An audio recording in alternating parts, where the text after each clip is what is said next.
Hello student, मैं M S R और आप सभी को एक बार M S R study centre में नए वीडियो के साथ स्वागत है। स्टूडेंट, आज मैं आप लोगों के लिए लाया हूं क्लास 10 का JCRT द्वारा जारी किया गया मॉडल सेट का चौथा सेट का सेक्शन सी वाला पहला क्वेश्चन यानी क्वेश्चन नंबर 15, जिसमें आपको सेक्शन सी में 5 क्वेश्चन रहेगा। आपको 3 क्वेश्चन का आंसर देना है। तो आइए लेट ना करते हुए हम लोग चलते हैं क्वेश्चन नंबर 15 में, सेक्शन सी का पहला क्वेश्चन सेट 4 का में है 15 नंबर में कि विद्युत जनरेटर क्या है।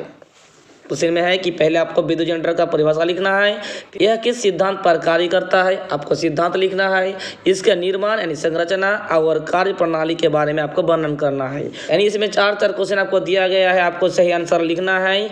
लेकिन क्वेश्चन के हिसाब से ये बहुत लंबा आंसर होगा, जितना संभव हम शॉर्ट किए हैं। अभी एग्जाम के टाइम कम है, हम लोग थोड़ा सा सिर्फ आंसर पर फोकस किए हैं। समय मिलेगा तो हम लोग क्या करेंगे, इसके बारे में बोर्ड में आप लोगों को समझा देंगे। तो चलिए सोल्यूशन करते हैं। तो सबसे पहले हम लोग इस प्रकार लिखेंगे विद्युत जनरेटर, एक लिख लेंगे, अंडरलाइन कर देंगे, इसको हाईलाइट कर देंगे और लिखेंगे इसका परिभाषा।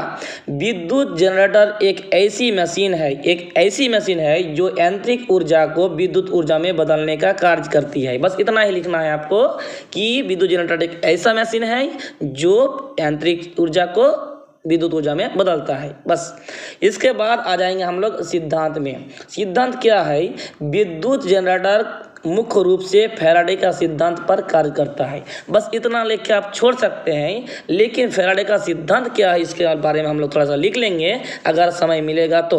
क्या है, अर्थात चालक को चुंबकीय क्षेत्र में घुमाया जाता है तो उसमें एक विद्युत वाहक बल उत्पन्न होता है।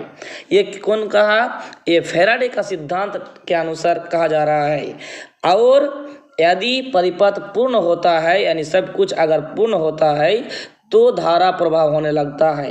तो इस प्रकार हम लोग विद्युत जनरेटर इस सिद्धांत पर कार्य करता है, यानी फैराडे का सिद्धांत पर कार्य करता है। जो फैराडे का सिद्धांत इस प्रकार है। आप लोग इसका आंसर इस प्रकार यहाँ से भी लिख कर छोड़ सकते हैं कि विद्युत जनरेटर मुख्य रूप से फैराडे का सिद्धांत पर कार्य करता है।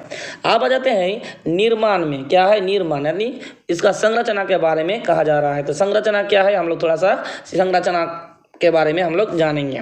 संरचना में हम लोग सबसे पहले एक प्यारा सा फिगर दे देंगे। ये है एक चुंबक दंड, इसमें 2 चुंबक दंड लगा हुआ है और ABCD एक कुंडली लगा हुआ है और ये हुआ ब्रूस। ये क्या है, ब्रूस है, 2 ब्रूस लगा रहता है और ये होता है बलाई जिसे रिंग कहा जाता है। इस प्रकार का हम लोग इसमें एक चालक तार लगा होता है और ये होता है गैल्वेनोमीटर, जो ये सूचित करता है कि इसमें विद्युत जा रहा है या नहीं जा रहा है, तो ये सूचित करता है। तो ये गैल्वेनोमीटर है। तो इस प्रकार हम लोग एक प्यारा सा फिगर विद्युत जनरेटर का दे देंगे।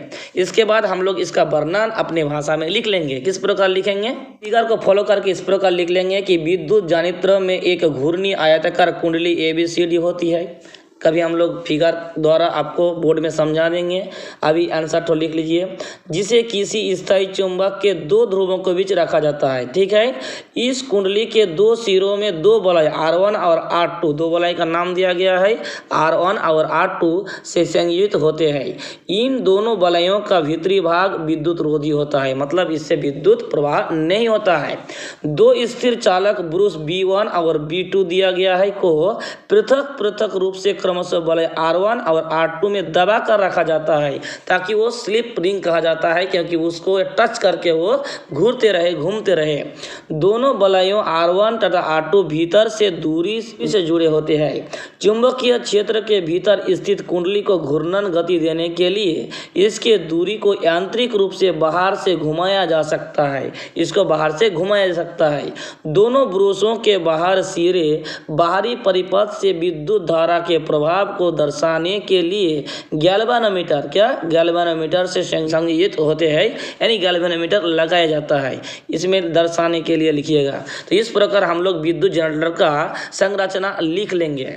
आप आ जाते हैं हम लोग कार्य प्रणाली के बारे में। क्या लिखेंगे आप, कार्य प्रणाली, मतलब ये किस प्रकार कार्य करता है। तो हम लोग इस प्रकार लिखेंगे कार्य प्रणाली। लिखेंगे जब दो वलयों से जुड़ी दूरी को इस प्रकार घुमाया जाता है कि कुंडली ए बी, दो कुंडली था ए बी और सी डी, ए बी ऊपर की ओर तथा भुजा सी डी नीचे की ओर स्थायी चुंबक द्वारा उत्पन्न चुंबकीय क्षेत्र में गति करती है तो कुंडली चुंबकीय क्षेत्र रेखाओं को काटती है।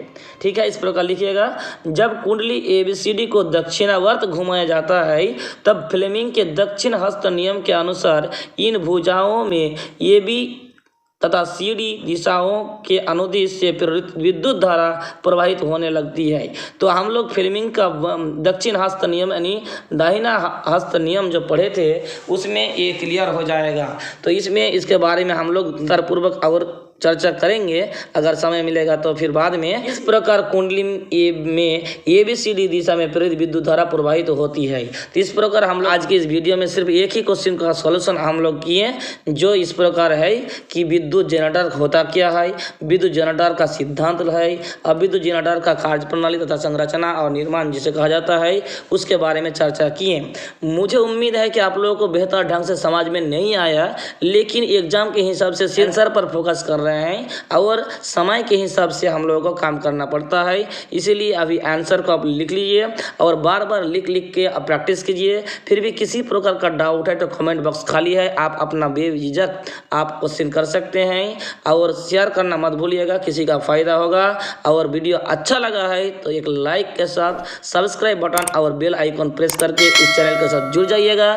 मिलते हैं एक और नए वीडियो के साथ, तब तक के लिए धन्यवाद।